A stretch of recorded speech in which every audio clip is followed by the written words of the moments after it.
ఒక అడవిలోని చెరువులో ఒక తాబేలు ఉండేది.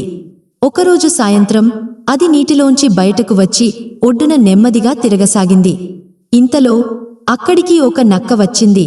దాన్ని చూసి నీటిలోకి వెళ్ళిపోవాలనుకుంది తాబేలు. కాని ఇంతలో నక్క దాన్ని చూసింది. వెంటనే తాబేలు కాళ్ళు తల లోపలికి లాక్కొని కదలకుండా ఉండిపోయింది. నక్క తాబేలు దగ్గరికి వెళ్లి దాన్ని పట్టుకుని చూసింది. పైన డొప్ప గట్టిగా తగిలింది.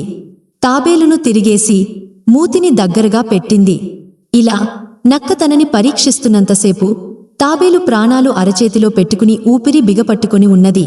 ఊపిరి బిగపట్టుకుని ఉన్న తాబేలకు ఇంతలో ఒక ఉపాయం తట్టింది.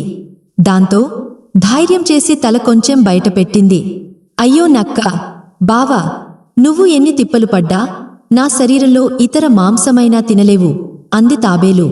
ఎందుకలా అన్నదో అర్థం కాక నక్క అయోమయంగా చూసింది. తాబేలు మళ్ళీ చెప్పింది, నా శరీరం తీరే అంతా నా అక్క బావ నీటిలోనుంచి పైకి రాగానే గాలి తగిలి గట్టిపడిపోతాను. మళ్ళీ నీళ్లు తగిలాయి అనుకో, వెంటనే మెత్తబడ్డాను.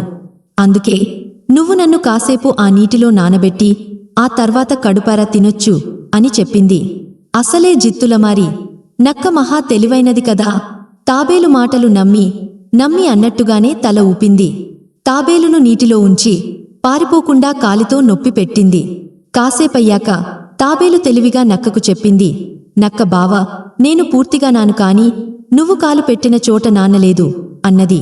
దాంతో నక్క కాలు రవ్వంత పక్కకు జరుపుతామని కాస్త పైకి లేపింది. అందుకోసమే కాచుకుని కూర్చున్న తాబేలు బతుకు జీవుడా అనుకుంటూ చటుక్కు